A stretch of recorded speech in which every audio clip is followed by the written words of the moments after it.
Hola a todos, comunidad y el TOC. Muchas gracias por estar acá con nosotros en un nuevo episodio. Hoy estoy muy contento porque tenemos un invitado especial, Manuel Vargas, que es un profesor con especialidad en tecnología e innovación. Hola Manuel, ¿cómo estás? Hola Martín, gusto en saludarte y bueno, y a toda la audiencia que nos está escuchando. Va a ser bien interesante el episodio de hoy porque vamos a conversar un poco sobre los ecosistemas de aprendizaje, pero también vamos a hablar sobre tecnología, sobre la inteligencia artificial. Pero antes, Manuel, me gustaría preguntarte un poco sobre ti. ¿Nos podrías contar sobre ti, tu perfil, qué estás haciendo? Bueno, siempre mi perfil es un poquito, es poco común porque yo estudié ciencias de la comunicación, hice una maestría en dirección de tecnologías de la información, pero siempre me he desempeñado en el sector educación, ¿no? Tanto en educación básica, educación superior, incluso en educación técnica, y ya desde hace muchos años, ¿no? Y claro, me he especializado más en el tema de educación de adultos, ¿no? O sea, entrenando a docentes o entrenando a personas, digamos, adultas. Entonces, podría decirse que tengo una formación, o a veces yo quiero creer eso, que tengo una formación interdisciplinaria. O sea que, y ahora pues que estoy en México preparando mi investigación para postular a un doctorado y abordar estos temas de tecnología, sociedad, que tienen un enfoque interdisciplinario, pues me ha ayudado mucho, ¿no? Porque al final hay que conectar varias áreas, varias disciplinas, principalmente desde la filosofía, para justamente encontrar, ¿no? una parte, encontrar un camino que pueda darnos una explicación y por lo tanto nos pueda también orientar una práctica, ¿no? Entonces sí, eso. Y bueno, yo he trabajado en el Ministerio de Educación, tanto en la parte administrativa como en la parte educativa. Mi último trabajo ha sido en la DITE, ¿no? En la Dirección de Innovación de Tecnologías Educativas. Y bueno, y siempre he estado ahí, bueno, desde mi tesis que vengo registrando todos los hechos que están ocurriendo con la tecnología de la información y comunicación en educación en el Perú y bueno, y ahora en México.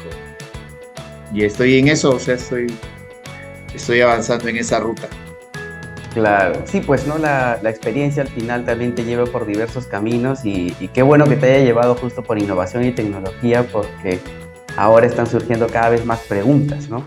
Por ejemplo, a mí me gustaría preguntarte desde tu experiencia, ¿qué beneficios brinda el uso de la tecnología en el aprendizaje de jóvenes, ¿no? O jóvenes adultos. Ajá, sí, eso es un punto bien importante porque en verdad cuando tienes un buen diseño instruccional y se lo transfieres a un sistema informático, o sea, los resultados son muy, muy provechosos, ¿no? Por ejemplo, podemos pensar nosotros en el experimento de las XO, de las computadoras XO que fueron diseñadas, digamos, que el antecesor a eso fue Paper, y el tema fue que esa lógica que él tenía, pues la hizo en la computadora. Y al final de cuentas, si bien es cierto, ese experimento costó muchos millones de dólares al Perú y se hizo con otra intención, digamos que ese equipo estaba diseñado completamente para que el estudiante aprendiera con el equipo, ¿no? Con la computadora. O sea, es una tecnología que responde a un diseño didáctico, a una filosofía de lo que es la educación, o cómo deben aprender las personas.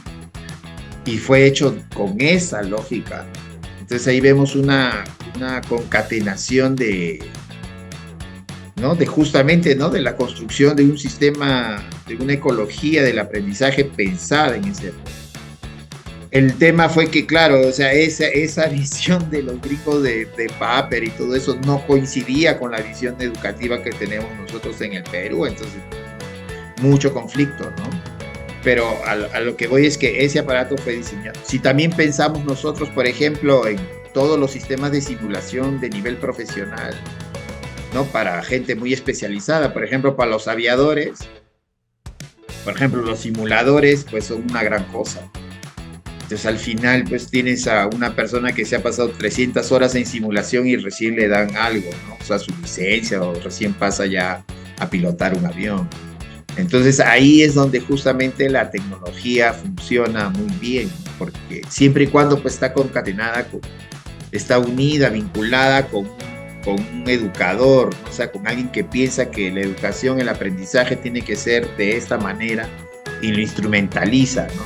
Cuando no hay esa conexión, o sea, cuando son personas ajenas a los ámbitos educativos, de aprendizaje y de todo, ahí es donde sucede lo que ocurre, pues, ¿no? Que salen sistemas que no, o sea, no te ayudan en verdad, o sea, más están en esa lógica más comercial de enchufarte y de que tú estés ahí metido sin ningún sentido, ¿no? Entonces, porque van por una lógica comercial. Entonces, hay que advertir esas situaciones y justamente aquí yo quiero rescatar la importancia del educador, o sea, en esa dimensión, ¿no? Profesional, pero también filosófica o de filósofo, de lo que debe ser la educación y en consecuencia de lo que podría ser el aprendizaje. Y justo eso era lo que quería rescatar de lo que mencionaste, ¿no? La importancia de que haya atrás una filosofía. O sea, la tecnología no puede reemplazar, digamos, esta secuencia didáctica que nosotros podríamos pensar como profesores. No tiene que tener un propósito, servir para un propósito. Es un recurso más la tecnología, no es la tecnología por la tecnología. Y Manuel, habías mencionado un término que a mí me llamó mucho la atención, que es el ecosistema de aprendizaje. ¿A qué hace referencia el ecosistema de aprendizaje? Bueno, en sí es que todo el diseño responda, ¿no? Justamente a lo que tú mencionas, a la intención, ¿no? O sea, que sea una cuestión orgánica, que sea una cuestión que se diseña para que funcione con el propósito justamente de enseñar y de lograr que el estudiante logre su objetivo, ¿no? Por ejemplo, me acuerdo que en una oportunidad un profesor decía, vamos a hacer clases súper dinámicas, ¿no? O sea, se había alucinado que las carpetas iban a cambiar en todas las sesiones de clase, que iba a haber no sé qué cosa, o sea, iba a ser todo un show diario, ¿no? O sea, mejor dicho, semanal, ¿no? Pero cuando va al área administrativa le dicen que no, eso no se puede, primero porque no hay presupuesto, ¿no? Y de presupuesto pues ya se deriva pues personal, las carpetas que él quería de tal tamaño, o sea, lo que voy es que ahí no hay sistema, o sea, sí hay sistema, pero para otro, en otro, ¿no? O sea, tu sistema siempre es orgánico en la medida de que todas las piezas funcionan, ¿no? O sea, si yo diseño pues que voy a tener estas sesiones de clase, pues debería funcionar de esa manera, porque el diseño didáctico lo demanda, ¿no? Porque tú sabes como profesor, que las cosas deben ser así. Lo que ocurre es que justamente, pues, en algunas instituciones, no en todas, ¿no? Porque hay muchas que hacen muchos esfuerzos también por lograr esos sistemas orgánicos, ¿no? Ecológicos, unos sistemas, digamos, conectados, vinculados, que responden al aprendizaje, pero hay otros que ni siquiera lo piensan que es posible, ¿no? O sea, están muy como que ya, si todo está entre carpetas con filas, ¿no? Pues lo dejo así y así debe funcionar, y eso pues está muy mal. Entonces justamente es como si fuera para hacer la analogía con la naturaleza, es como estos vegetales que no crecen, ¿no? Que ya solo se quedan en tamaño, no evolución.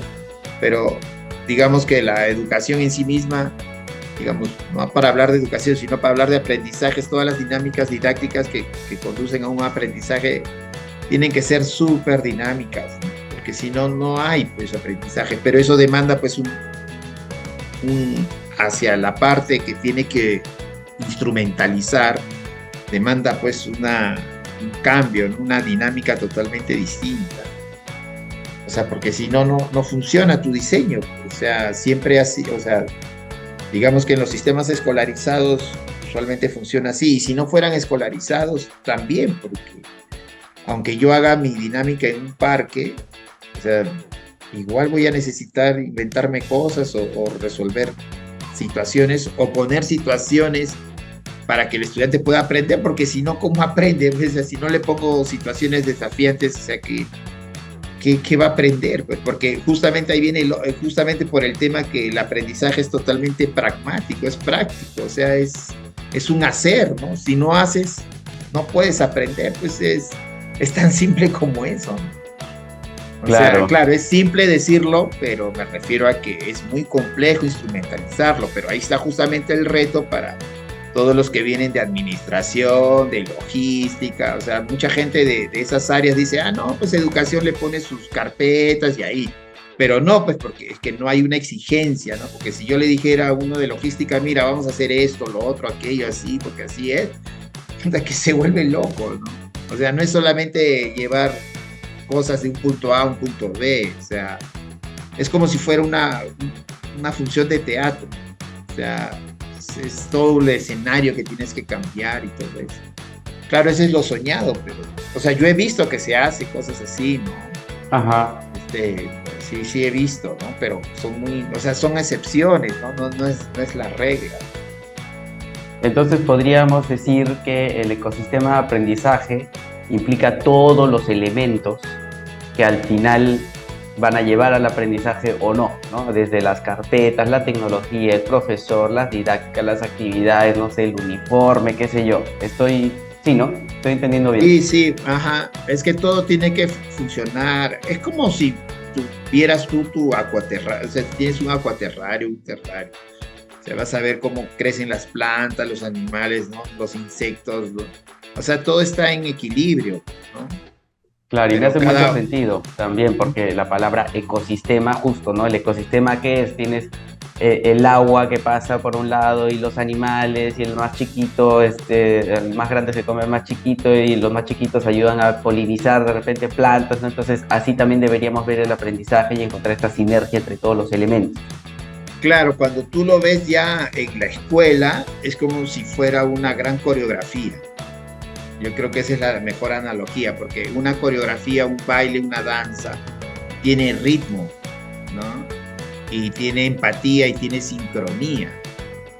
Entonces, esos tres elementos son cruciales, ¿no? Porque igual si están todos peleados, pues nada va a pasar. Si tú no lo entiendes al otro por la empatía, oye, necesito, tampoco va a pasar. Entonces son todos esos elementos en conjunto, por eso siempre hago la analogía de la danza, del baile, porque hay sincronía, hay ritmo, hay empatía, entonces eso facilita que todo fluya, como un baile, pues, ¿no? O sea, claro, como un baile, ¿no? Que todos los bailarines tienen que funcionar en sincronía, como mencionas. Y Manuel, una consulta, estamos hablando ahora de los ecosistemas, ¿no? Y uno de los elementos que más nos interesa especialmente conversar contigo es el tema de la tecnología. ¿Cómo vendría a funcionar, digamos, el tema de la tecnología en un ecosistema de aprendizaje? ¿Cuál sería su rol? Ok. Claro, aquí justamente es donde vamos a ver justamente el rol, ¿no? La centralidad, o sea, ¿cuál es la cuestión de la centralidad del docente en espacios de aprendizaje, ya sean escolarizados o no? Pero acá justamente viene el punto, ¿no? O sea, hay que hacer una diferencia muy importante entre lo que es educar y lo que es enseñar, porque justamente cuando puedes diferenciar esos dos, es donde tú puedes ubicar cuál es el rol de la tecnología. Entonces, para definir lo que es educación, básicamente, educación es básicamente una cuestión o al menos lo estoy entendiendo así, es una cuestión que tiene que ver más con cómo enseñas los valores, o sea, cómo inculcas una forma de ser, o sea, no de hacer, sino de ser, ¿no? Entonces, y cuando hablamos de aprendizaje, pues ya estamos hablando de enseñar el hacer, ¿no? O sea, ¿qué es lo que vas a hacer? ¿No? Ahora tú puedes decir, claro, puedes ser una persona educada, pero no puede saber hacer nada, ¿no? O sea, nada, digamos, las manos. O puede ser una persona que sabe hacer, pero no está nada educada, ¿no? Y podemos ver un montón de casos, ¿no? Gente que tiene maestría, doctorado y tiene sus tesis totalmente copiadas y todo eso.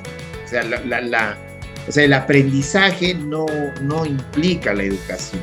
La educación es totalmente una cosa que ahorita ni siquiera podríamos decir que lo estamos haciendo, porque tiene que ver con los valores, con cómo le enseño a hacer a una persona.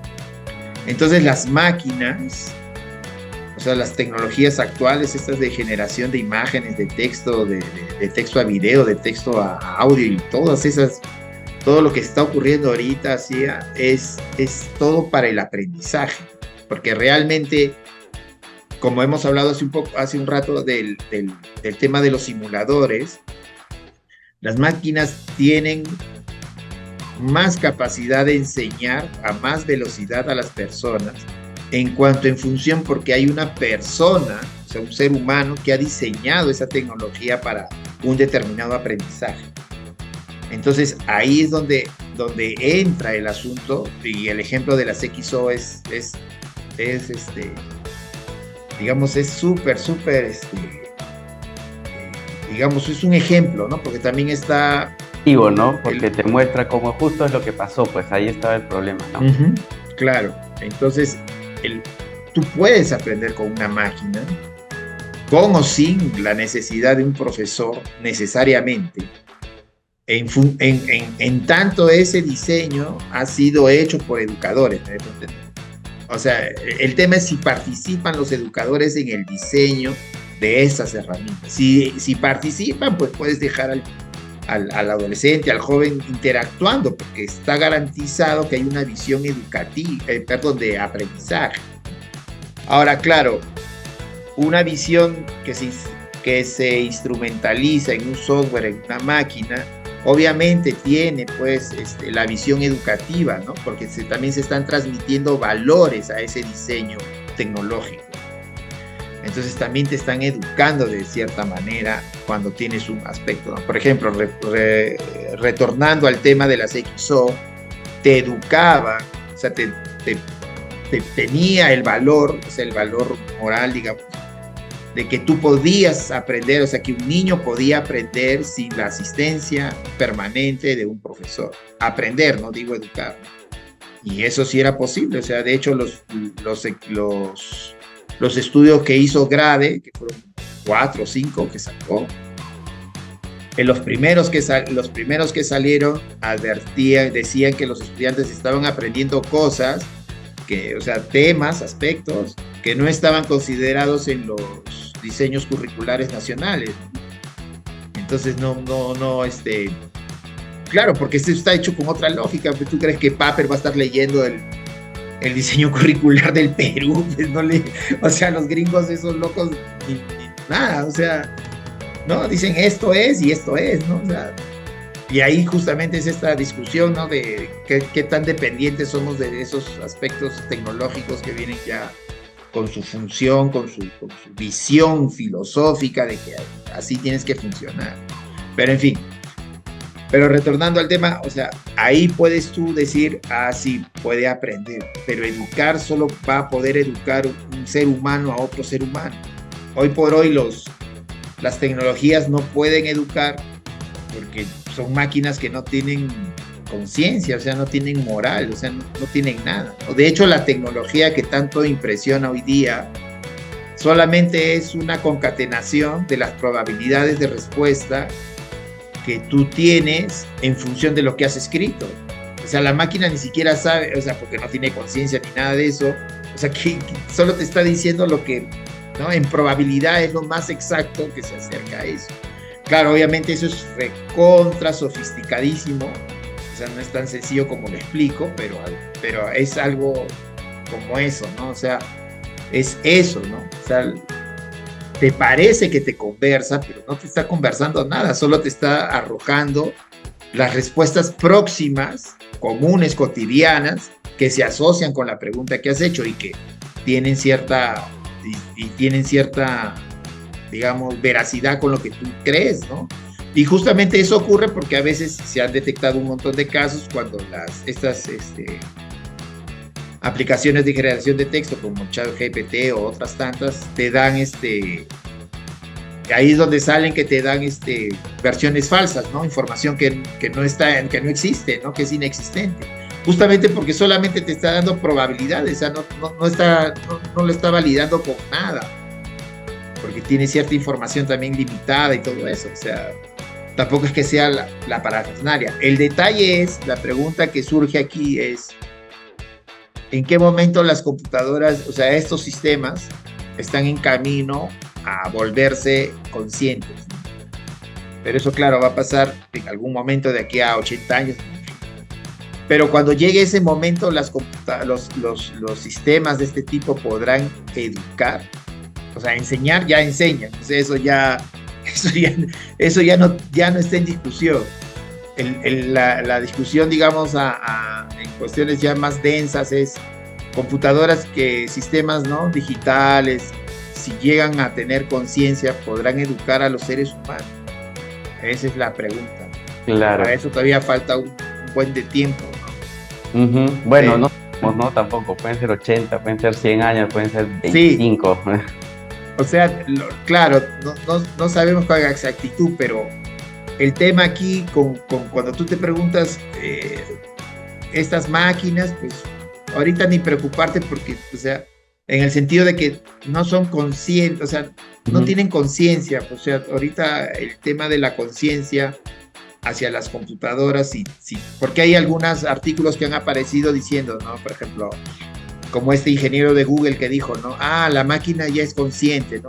La máquina ya está como pensando. Incluso Microsoft saca una noticia diciendo que, o algunos de estos grandes, como diciendo que estos sistemas ya tienen cierto grado de conciencia, ¿no? Pero eso incluso los mismos científicos de ciencias de la computación que inventan estas cuestiones están discutiendo eso, y algunos dicen, no, pues no es posible eso, ¿no? O sea, y otros dicen, sí, bueno, sí será posible. Pero por eso digo, ¿no? Esa es una discusión que está ocurriendo en ese mundo de las ciencias de la computación, de las tecnologías, pero eso todavía es súper denso. Si es denso para ellos, imagínate para nosotros. O sea que por ese lado, entonces el lugar que ocupan estos sistemas es justamente eso, ¿no? O sea, tampoco vamos a decir, o sea, yo no soy muy partícipe de que son meras herramientas y cosas así, porque en sí las tecnologías, o sea, sí tienen un impacto, o sea, sí tienen un efecto, un impacto, generan un significado y también tienen un uso, ¿no? Y en el sentido del significado, pues siempre hay como unas cuestiones de apreciación, ¿no? O sea, en el sentido que yo puedo estar otorgándole un significado a un equipo, a una herramienta, incluso hasta puedo imaginarme que tiene pues una conexión conmigo, ¿no?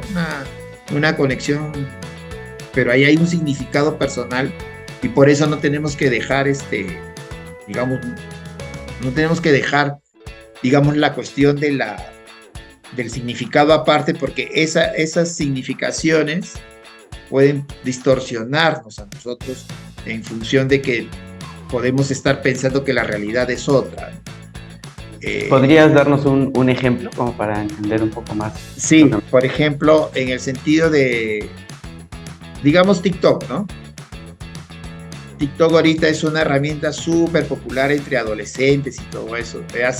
No ha sido diseñada con fines educativos, eso es obvio. Tiene fines comerciales.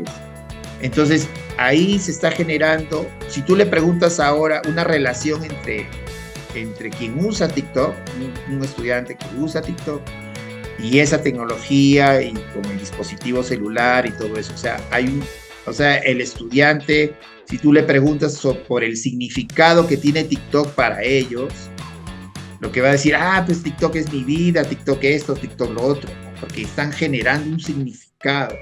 O sea, han generado una relación a través del uso, pero que ya se ha vuelto una relación, ¿no?, emocional, ¿no? Por la cual están agregándole un significado a esa realidad. Entonces, pero esa realidad, porque muchos jóvenes ahí se aplican filtros y todo eso, distorsiona su vida y distorsiona su forma de ver el mundo y distorsiona también por ende sus aprendizajes y en consecuencia su educación, porque se puede estar educando en las fantasías de un mundo inexistente que está creando ahí, que eso también está en debate en muchos espacios de las humanidades digitales, en el sentido de de la educación, de la educomunicación también. O sea, qué mundos me estoy construyendo en el Internet a través de qué aplicaciones, pero qué significados como estudiante le estoy agregando a eso. Entonces, porque ahí justamente cuando las personas le agregan significado a los objetos, ahí es donde estamos viendo la parte de educación. Porque alguien le puede agregar mucho significado a una computadora, a un sistema, a un programa, pero no es, o sea, no necesariamente tiene que ser así, ¿no? Porque le puede estar conduciendo a educarse de otra manera. O sea, ¿qué valores tiene? O sea, ¿qué valores está generando en el estudiante? Pero eso solo lo podemos saber si estudiamos los significados que están generando las tecnologías en los estudiantes fuera de los espacios de aprendizaje escolarizados o no escolarizados. Pero cuando le obligan a los profesores, porque les obligan, les presionan, que usa TikTok, que usa esta herramienta, que usa esta otra, pero caray, un educador puede decir, yo no puedo usar computadoras en mi clase porque simplemente no quiero, y yo como educador te estoy diciendo que no, y punto, se acabó, y está en todo su derecho. ¿Me dejo entender? O sea, el ideario de la modernidad que le quieren inyectar a los docentes también es como que, wow, ¿no? O sea, un docente debe tener toda la libertad, la autonomía, pero lamentablemente no la tiene, de decir, yo no quiero usar computadoras, pues, ¿por qué me vas a obligar? O sea, no vamos a estar en el atraso. Claro, porque estoy educando. O sea, porque en esta clase vamos a educar, no vamos a enseñar. Ahora, si quiero que el estudiante aprenda a usar una grúa, pues lo pongo en un simulador de grúa, pues, ¿no? Y ahí que aprenda con el simulador de grúa. Si quiero que aprenda a escribir, pues puedo ponerle un software para que aprenda a escribir y va a aprender a escribir. ¿Me dejo entender? Pero educar, pero solo puedo educar cuando conozco el significado de cómo se están asociando, claro, estas tecnologías con las personas. Igual, ahora que estás mencionando todo esto, también me pongo a pensar un poco en el aprendizaje autónomo, ¿no? Por ejemplo, viendo estas plataformas, por ejemplo, de enseñanza de inglés en las que tú tienes tu trabajo en el aula con el profesor, pero después te vas a casa y tienes tu aplicativo en el que sigues aprendiendo inglés, ¿no? Y no es que estés aprendiendo realmente solo, sino que había un diseño con un educador detrás de este aplicativo que te permite seguir aprendiendo sin el profesor o sea, frente a frente, ¿no? Y también, dime. No, sigue, por favor. Sí, no, eso era lo que quería mencionar, porque ahora lo que quería era preguntarte un poco, bueno, me has hablado de TikTok, ahora lo que está sonando mucho es inteligencia artificial, el ChatGPT. Yo personalmente lo utilizo porque me ayuda, me saca como de apuro rápido también en el trabajo. Pero quería preguntarte a ti, ¿qué podrías contarnos sobre la inteligencia artificial? Más específicamente hablando en el impacto que tendría en la educación, ¿no? En las aulas. Bueno, todos estos inventos que están apareciendo, que bueno, que ya venían de hace unos años, de hecho viene mucho atrás, pero digamos que en este año hemos visto como el boom, ¿no? Ya la masificación de estos temas prácticamente. Bueno, entre las personas que acceden a Internet, obviamente, pero va a tener un impacto súper profundo, ¿no? Porque tarde o temprano va a comenzar a desplazar al docente de la función de enseñar. Y justamente ahí lo que lo hablábamos hace un rato.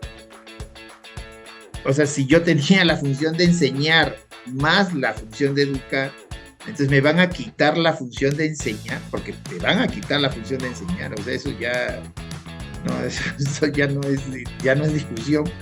Te van a quitar la función de enseñar y te van a desplazar. Y tú vas a decir, ¿y ahora qué hago? ¿Qué hago? Pero tú solito tienes la respuesta, porque tú eres educador. No eres una persona pero yo sé que enseñan una materia, ¿no? Que se prepara. Pero ese no es tu rol, o sea, en el sentido amplio de la palabra educador, o sea, que es un educador en todo caso, hay que ir hacia una redefinición. Porque el desplazamiento va a ocurrir, o sea, tarde o temprano el aprendizaje autónomo, que hoy día es más generalizado entre adultos, O sea, va a ir expandiendo hacia los más jóvenes y hacia los más jóvenes y así. Hoy día, por ejemplo, muchos estudiantes, adolescentes y jóvenes aprenden tutoriales de YouTube, de la cantidad de millones de videos que hay, aprenden, ¿no? O sea, copian y aprenden. Ya, pues, ya aprendió, ya lo hizo. Cuando tú, por ejemplo, estás interactuando con estas herramientas como el ChatGPT, pues sí, te resuelve rápido, ¿no? Porque ahí le preguntas, te orienta, tú verificas, también hasta le puedes corregir, decirle, mira, esto no existe, y estás interactuando con este sistema, ¿no? Estás interactuando. Entonces, al interactuar, pues dices, bueno, me está ayudando, ¿no? Porque ¿cuál es la diferencia? Por ejemplo, en mi caso, que a veces hago algunas cositas de programación, le pongo el código y él me devuelve el código corregido, ¿no? Yo lo corro en mi computadora y efectivamente pues funciona. ¿Cuál es la diferencia entre pasárselo a un amigo que le digo, oye, corrígeme este código? Y él me lo va a devolver de repente en 3 días cuando tenga tiempo. Pero o sea, en esa tarea específica, ¿cuál es la diferencia entre yo mandarle el código a mi amigo o mandarle el código al ChatGPT? O sea, no hay diferencia. Entonces, justamente en esa función de que no hay diferencia, es por eso que se van a desplazar. Porque ¿cuál es la diferencia entre la tarea que tú haces y la tarea que hace la máquina? ¿Hay diferencia? No hay, pues, en esta tarea específica, ¿no? De revisar código, no hay diferencia. Ya, entonces, hay diferencia. Ahora, si un profesor diseña, ¿no? Hace todo su diseño didáctico, lo pone en un programa, en un software, con todas las cuestiones entonces prácticamente toda su forma de pensar ya está ahí, ¿no? Encapsulada en el software. Entonces hay garantía que el estudiante va a aprender interactuando con ese software, porque está hecho desde la visión de un profesor, está hecho desde la visión de una persona que sabe cómo enseñar a otras personas, dosifica, ¿no? Motiva, no sé, ¿no? Todo eso ya que los educadores dan. Pero ya pues puedes poner un software, pues, y puedes vivir de tus rentas, de tu software que has vendido, y bien. Pero ya no va a haber pues el estar ahí al costado. Entonces todo eso va a venir a la cuestión de educar. O sea, por ejemplo, aunque tú uses un aplicativo simulador de vocacional, eso pues necesita una persona que oriente al estudiante, que pueda empatizar con que sí me gusta, pero no me gusta, me dijo sí, me dijo no, pero quiso decir que sí, pero por miedo no dijo que esta carrera, ¿no? O sea, eso lo va a resolver, obviamente, alguien que educa, o sea, alguien que solo está educado ya, porque ya el chico va a interactuar con N sistemas. Claro, tú también le puedes hacer una ruta, este sistema sí, este sistema no, pero ya, ¿no? O sea, y por ejemplo, ¿no? Por ejemplo, ¿qué sistema, aunque están tratando de hacer eso, pero eso no lo creo? Por ejemplo, un estudiante no ingresa a una universidad pública, ¿quién le va a dar soporte emocional? ¿Quién le va a decir, sigue adelante, mira esta opción, ¿no? Con visión de educador, o sea, no con visión de papito, mamita. O sea, mira, hay estas opciones, ¿no? Te recomiendo esto, tu perfil es esto. Eso no lo va a hacer una máquina, lo va a hacer un educador. Pero los educadores no están en este lado, persisten, insisten en querer, buscar, enseñar. Pero eso ya no es una ruta, o sea, eso ya se agotó. Ahorita van a pasar 5 años o 10 años y eso ya... Entonces van a buscar personas que tengan, ¿no?, conocimientos de psicología, conocimientos de pedagogía, conocimientos de didáctica, pero para ayudar emocionalmente. O sea, no te digo que vas a ser un coach, porque eso también a mí no me vacila mucho esa figura. Vas a educar, o sea, vas a entregar un valor, porque van a ver también en ti un ejemplo, ¿no? Porque ¿cómo vas a transmitir un valor si tú no lo practicas, pues? Entonces el educador, digamos, como de aquí a unos años, para no hablar del educador del futuro, es alguien que es como, no sé, pues de los... Va a tener un rol distinto de todas maneras, un ¿no? rol Ahora radicalmente distinto, pero que ni las Parado. escuelas de Ajá, ni las no, escuelas de educación hoy día, ni las normales, ni siquiera lo ven, o sea, siguen en lo que decíamos hace un rato, ¿no? Bueno, las carpetas en fila y toda la rueda sigue igual hasta que les toque la puerta. Me han educado para qué, ¿no? O sea, me han formado como educador, pero en este mundo ya no hay nada de lo que me dijeron que ahí iba a haber. O sea, y por eso eso te digo pasa que es bastante, ¿no? Pasa bastante no sí, solamente con hoy, los educadores, sino también con con otras todas las carreras. carreras. Te preparas Sí, para una cosa, sales al mundo y ya cambió. Y cada vez está cambiando más rápido. Entonces sería bueno que en vez de dejar que esto nos gane o nos arrolle, pensemos todos juntos con todas estas herramientas nuevas que están pasando, cómo o cuál debería ser el rol del profesor, ¿no? Porque yo sí creo personalmente que, al igual que tú, ¿no? Lo que tú mencionas, hay este componente humano en la educación, que la educación es básicamente humanizar, que no se puede reemplazar, pero sí es muy cierto lo que mencionas. No podemos ahorita pensar en el rol del profesor de acá a 5 años parado frente a sus estudiantes que todos lo miran con la carpeta hacia la pizarra, ¿no? sí, porque el estudiante lo que quiere es orientación. Por eso los grandes educadores del siglo XX, no me acuerdo mal, 19, pues casi todos vienen de la psicología, porque ese es un área de las ciencias que hay que revisar bastante, de la medicina, de las ciencias médicas o esto, es meterse más a psicología, ¿no? Porque, y obviamente el diseño, por eso que la formación inicial en otros países es de 7 años, pues, porque en 4 no la vas a hacer nunca, bueno, porque tienes que saber, pues, ahora pues de psicología, más todo lo didáctico, más todo lo de educomunicación, ¿no? Que es los medios, ¿no?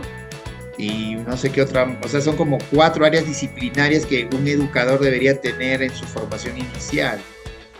Porque, claro, también viene la otra cuestión, ¿no? Entonces vamos a necesitar menos educadores. Claro, menos educadores y tal vez más instructores, pero cada vez menos educadores.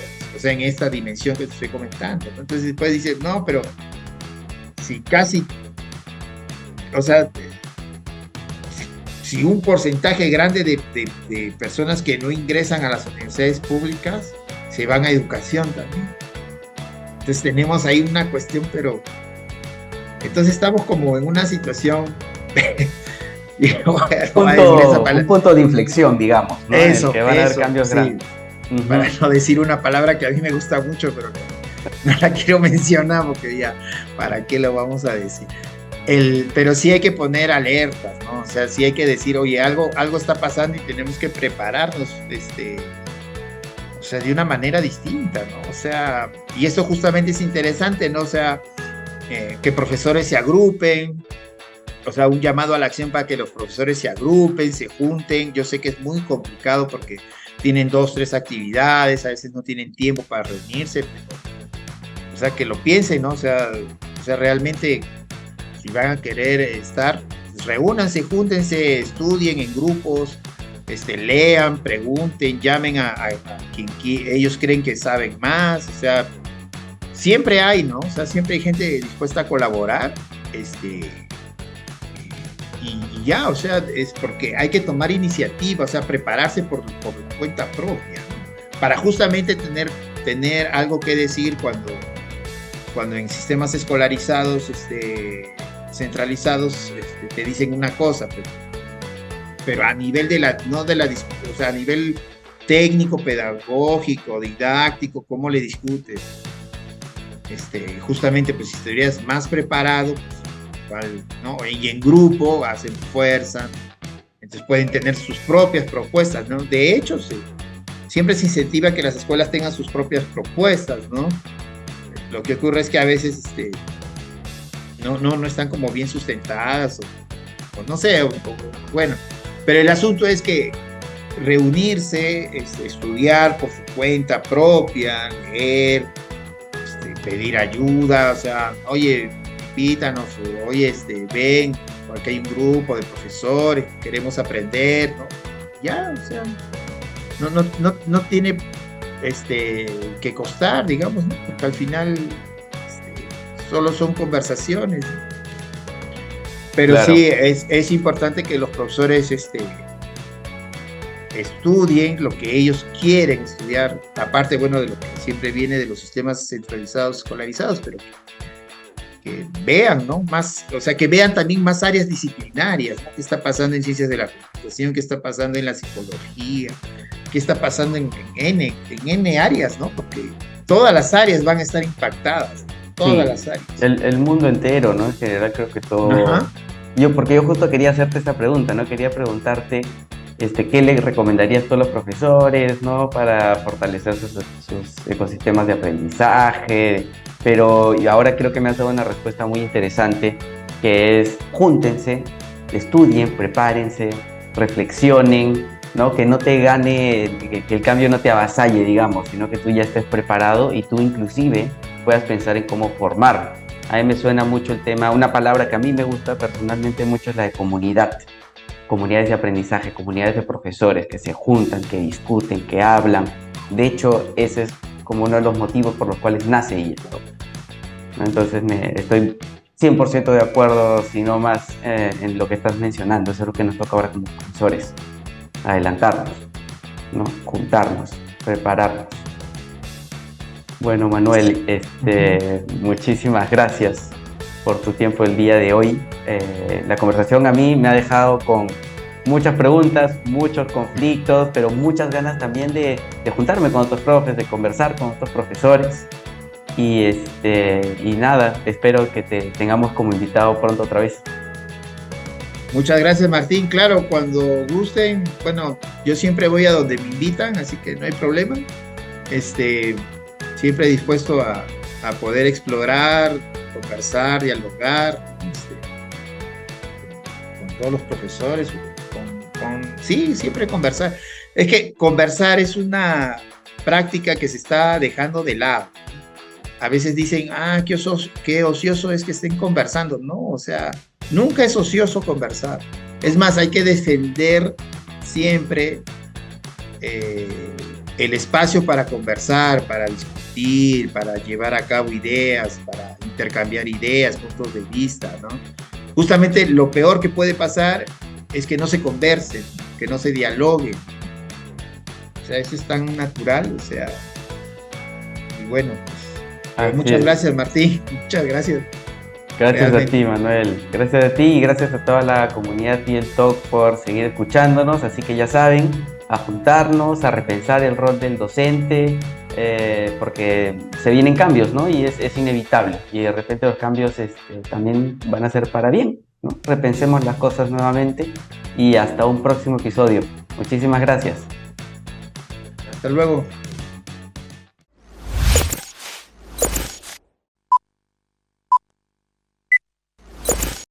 Las opiniones vertidas en este podcast son de exclusiva responsabilidad de quienes la emiten.